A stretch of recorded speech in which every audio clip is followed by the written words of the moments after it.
Hello mga kapatid, magandang hapon po. Kumusta na po kayo? At ang ganda ng dagat dito sa Surigao. So ngayon mga kapatid, kumusta po kayo? At ang pag-ibig at kapayapaan ni Kristo ay maghari nawa sa puso at isipan natin. So ngayon mga kapatid, magsishare ako sa inyo ngayon sa buhay ni Mama Mary sa apparition niya dun sa Lourdes, no? So ito grabe yung yung mensahe sa pasensya, pawala-wala yung signal mga kapatid, pasensya na po. At Saint of the Day. So, merong masakit na mensahe ang Birhen kay Saint Bernadette Sovereign. No? Ano po ito? Yan po ang pag-usapan natin ngayon. No?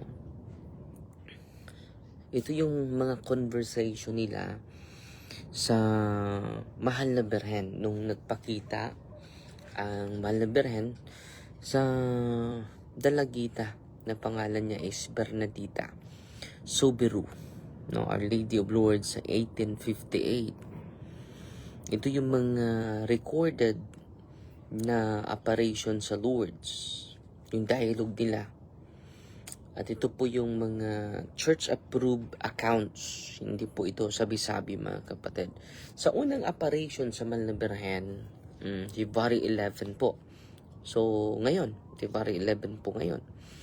No, 1858. So, ang nakita sa mahal ni Saint Bernadette, isang babae na may puti, no? Puting babae na may blue na sash, and then holding a rosary. So, merong rosaryo na hawak niya, no?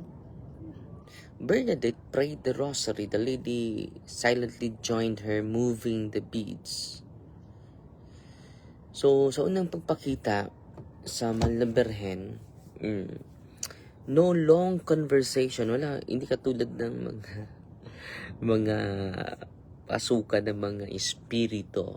Talkative yun si Mama Mary. No? Dito mga kapatid, sa unang pagpakita ni Mama Mary, ni Saint Bernadette, ay may hinahawakan siya na rosaryuhan, and then sumabay ito na nagpray ng rosary. The lady silently joined her, moving the beads. So, when nagro-rosaryo si Saint Bernadette, nagro-rosaryo din si Mama Mary. So, the message is prayer first. So, ito yung mensahe niya, pero meron siyang masakit na mensahe kay Bernadette, mga kapatid. So, ano yung mensahe na masakit kay Bernadette? Pero ang ganda nito, tinatanggap ni Bernadette itong masakit na mensahe. Pero yung unang mensahe niya is prayer first. So, yan po ang mensahe, unang mensahe sa Mahal na Birhen sa atin. Bago natin simulan yung araw natin, let us pray first. No? One Our Father, One and Mary, and just contemplate just a minute or 2 minutes or 5, no? Kung malapit yung bahay nyo sa simbahan, visit. Kung makasimba ka, visit the Blessed Sacrament po. Find time, no, to contemplate. Yan po ang sa atin ay punong-puno yung schedule natin, busy tayo. So sa araw na ito, pasalamat tayo dahil every year may annual retreat tayo. So ang highlight sa annual retreat is contemplation, meditation, renewal, no? Dahil dapat ma-renew natin yung ating idealism, no? Dahil kapag hindi ma-renew yan, ma-exhausted tayo, mapagod tayo, ma-burn out tayo, mga kapatid. So, so patuloy, the lady speaks. Early apparition, the lady said, would you have the kindness to come here for 15 days? So ito yung request niya ni Santa Bernadetta na for series of 15 days. Pwede ba na would you have the kindness? So grabe no, hindi po impulsive si Mama Mary no. No. Very polite. Pwede ba mag-ask ng pabor sa'yo na pupunta ka series 4 series 4 series 4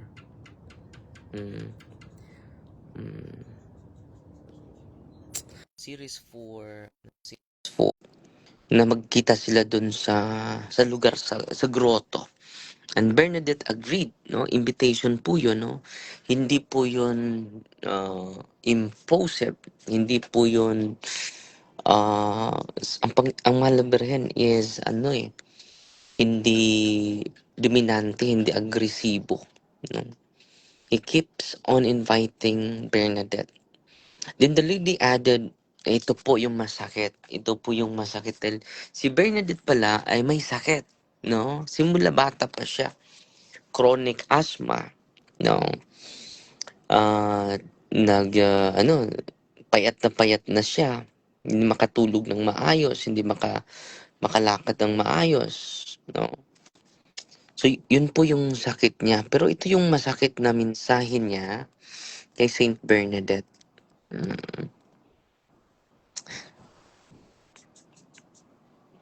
Wait muna mga kapatid, babasahin natin. Ito po yung mensahe ng Malaberhen.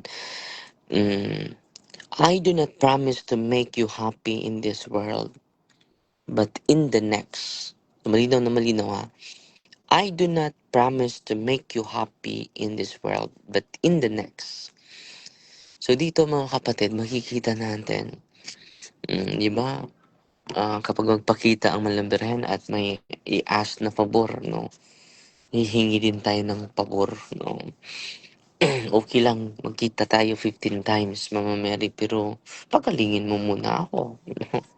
So ito yung masakit na sinasabi naman ng Birhen, I do not promise to make you happy in this world, but in the next. But after this life, no, mag-promise ako na maging masaya ka. Hindi po temporal happiness, but eternal happiness, no? Yun po ang masakit na promise. Yung mensahe sa mahal na Biran, di ba? Maraming pupunta sa center, no? Pagalingin mo naman ako, Panginoon. Yan po yung mga request, yun po yung mga... Pero, ang ganda nitong pagmumuni-munihan natin. Itong mensahe sa mahal na Birhen.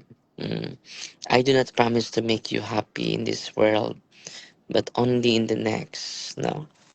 So, ngayon, sa February 25, nakita na naman sila dun sa grotto, na kapatid. Father Albulario po ba yung nakalaban ni Moses, yung ginawa niyang ahas, tungkod niya, tapos yung dalawang alalay niya ni Paraon, ginawa din niyang ahas tungkod nila. Mga magician po yun, mga occultista, kapatid. Hindi po yun mga albularyo, mga magician po, mga black magician.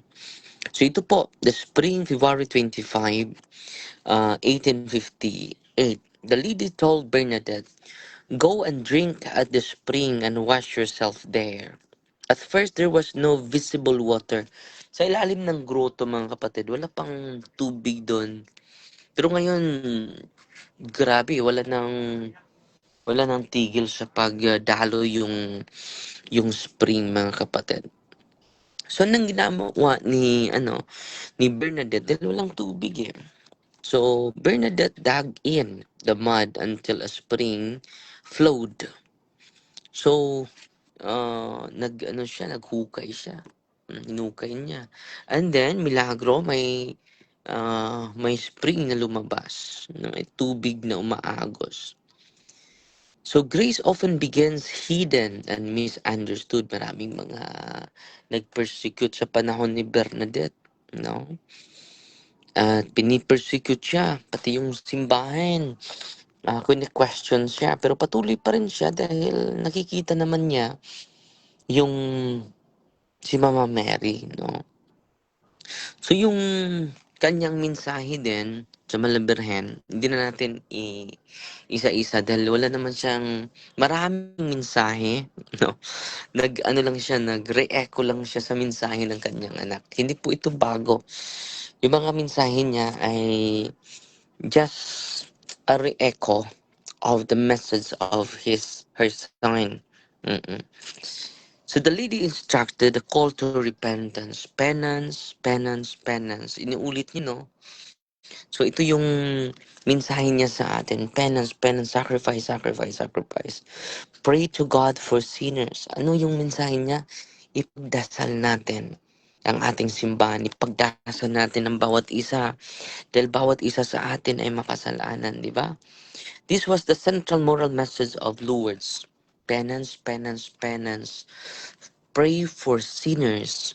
Yan po yung kanyang mm, yun po yung kanyang the core message of Our Lady of Lourdes. And then, the Great Revelation, maliban dyan, ito yung Great Revelation uh, of Mama Mary at Lourdes, yung identity niya, yung title, official title niya, no?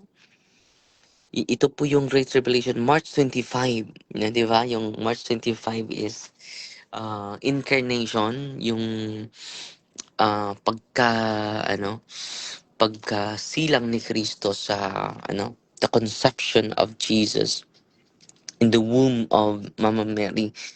So ito po, March 25 po yan, 1858, very important po yan natin sa ating simbahan dahil yung simbahan is the annunciation, the conception.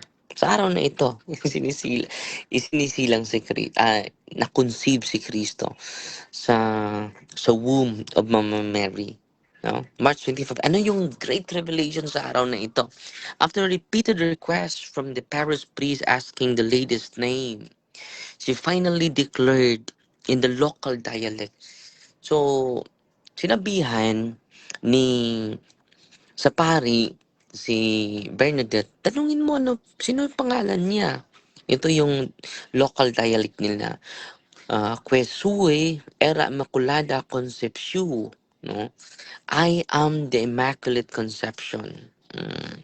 Bernadette did not fully understand the theological term dahil ang doktrina sa Malabirhen, official dogma, yung Immaculate Conception si Mama Mary, ay na-promulgate po yung official dogma sa simbahan 1854. At 4 years after, no, nagpakita ang Malabirhen. At sa panahong ito, hindi pa niya alam yung theological significance sa Immaculate Conception. Dahil hindi naman pari itong batang ito. So, doon na-declare na totoo talaga nagpakita si Mama Mary dahil alam ng bata yung official title ng Mama Mary, no? Bago pa ito. This confirmed the dogma proclaimed in 1854, no? Maka-inspire sa atin. So, yung dogma ng simbahan is attested by supernatural person, no other than the Mother of Christ herself, no? So, ngayon, ito yung uh, theme sa pagpakita o mga mensahe sa Malabirhen. Prayer before words. Mary's first gesture was prayer. So, ito po is very significant sa atin na magsimula yung araw natin, start with a prayer. So, kung mag-decide ka lalong-lalo na kapag major decision, pray. It should be the product of our prayer, mga kapatid. Lahat ng ah, mga plano natin, i-submit it to the prayer, mga kapatid. Okay? Pangalawa na message, sinusummarize lang natin yung message, no? Suffering with hope. Bernadette would endure illness, mockery, and hidden suffering. So itong mga pagsubok natin, it is a suffering with hope. Itong mga challenges natin sa buhay, political life, spiritual life, ecclesiastical life, communal life, uh, uh, relational conflict, suffering with hope. Huwag kang mawalan ng pag-asa, kapatid. Sa mga kabataang nakikinig sa atin ngayon, suffering with hope. Kahit meron tayong hindi nauunawaan, kahit marami tayong mga tanong na hindi nasasagot, kahit mga may pagsubok tayo na mahirap na dinadaan natin, naharap natin, suffering with hope. Pangatlo, penance and conversion. Ito po. So lahat tayo, pati si Father Darwin, mga pari, obispo, let us receive the sacrament of reconciliation. It is a sacrament of penance, no? So magsasakripisyo tayo. Bakit tayo gumagawa? Itong live natin, sakripisyo din ito na magbabasa ako para isi-share ko sa inyo. Ano yung isi-share ko sa inyo kapag titigil akong magbasa, titigil ako na mag-research, no? So, sacrifice, itong live ko ay sacrifice, pwede naman ako matulog lang, no? Hindi naman akong gagawa ng iba, no? Pero patuloy pa rin tayo, nagamit natin yung social media to evangelize our subscribers, our followers, mga kapatid. Pang-apat is the virtue of humility, ma-enhance natin yung virtue of humility. Mary appeared to a poor, sick, unknown girl. So ito yung highlight niya, humility. So Bernadette once said, ito yung reflection ni Saint Bernadette. 35 years old siya, namatay. No? The lady used me as a broom. When the work is done, the broom is put behind the door. No, her humility shows she saw herself not as the center, but as a servant of God's grace. So, ang ganda ng buhay ni Saint Bernadette, mga kapatid. So, yan po yung mensahe sa buhay ni Saint Bernadette. At ang pinakamasakit na mensahe sa Maliberahan, no? I will not promise you happiness in this world, no? Only in the next world, no? So, mga kapatid, yung mga pagsubok natin na hinaharap natin ngayon, huwag kang mawala ng pag-asa. No. Let us bring it to Jesus. Let us bring it at the foot of the cross of Jesus. Let us recall the passion of Jesus. Let us recall the sorrow of Mama Mary. And we will be consoled, mga kapatid. We will be consoled, mga kapatid. No? Yan po ang maka-inspire natin ng mga pananaw, no? So, sisikapin natin from time to time na mag-quick live tayo para sa mga maka-inspire natin araw-araw. At I'm so inspired by the the acceptance of the suffering, the willingness to accept the suffering. The small suffering will be great merits. No? Kapag yung mga suffering natin hindi maintindihan natin, but we offer it to the Lord and we accept it with full acceptance, without remorse, without... Uy! Naalay ka! Sige ka ba mo? Sige ka ba mo, te? Iyawan mo, oy? Ngigaw mo kayo. Mutiwas ako, te, ha? Sige ka ba mo? Biliban ako din yun, eh. Ang konklusyon sa kati, ha? Nasya ko ni mo na.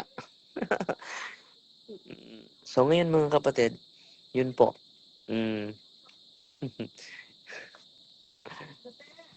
So, yun po mga kapatid na pangalawa, ito po, pinaka-essential po.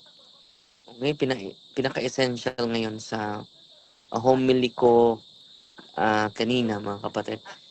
Magtiwas ako live. Nasakpan ko ninyo ha. Hugoy kayo mo ha.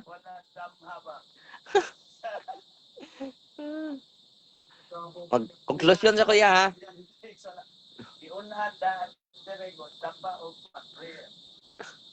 Biliban ako ninyo ay. So, una, when we accept the suffering, without complaint, without remorse, without blaming God, ito po yung maganda mga kapatid. Ito yung humili ko kanina. Ito po. I-review ko lang ha. It is freely accepted. Kung i-accept mo yan, may redemptive value yan. May salvific value yan. Yung problema mo sa asawa mo, yung problema mo sa mga anak mo, yung problema mo sa mga kapatid mo, you accept it freely. No? You accept it wholeheartedly. So, may tatlong element to be redemptive in value, salvific value. Yung yung human suffering natin, walang value without freely accepted it. Pangalawa is united to Christ's passion. No? When we offer it to the suffering of Jesus, when we bring it at the foot of the cross, there is a redemptive value. Suffering becomes redemptive. Suffering becomes salvific. Makaligtas. At pangatlo, pero essential po ito. Pangatlo, motivated by love of God. Bakit ginagawa natin itong kabutihan na ito?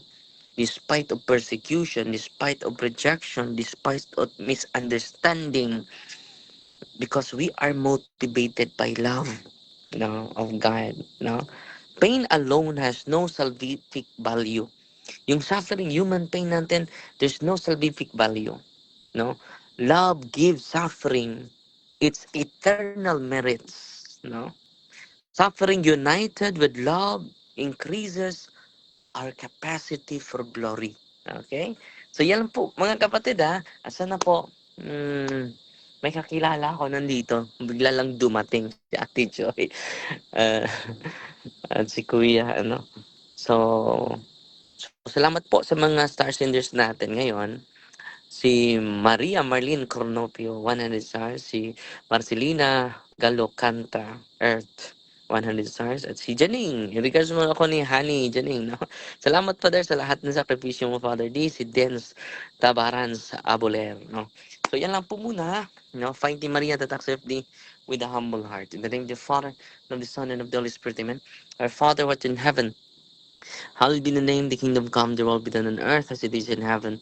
Give us this day deliverance and forgive us our trespasses, as we forgive those who trespass against us. And lead us not into temptation, but deliver us from evil. Amen. Hail Mary, full of grace, the Lord is with you. Blessed are you among women, and blessed is the fruit of the womb, Jesus. Holy Mary, Mother of God, pray for us sinners now and after death. Amen. Glory to the Father, to the Son, and to the Holy Spirit. Was at the beginning, is now, never shall be, world without end. Amen. Even Father, the Son, the Holy Spirit. Amen. So, Fighting Maria, tatak sa FD with a humble heart po. At si Patrick din. Patrick Kabasan. Nagpadala, wow, 310 stars. Salamat po, kapatid. At yun lang po muna, At sana may natutunan kayo sa live natin ngayon. So, Fighting Maria, tatak sa FD with a humble heart po. God bless. Si Joy!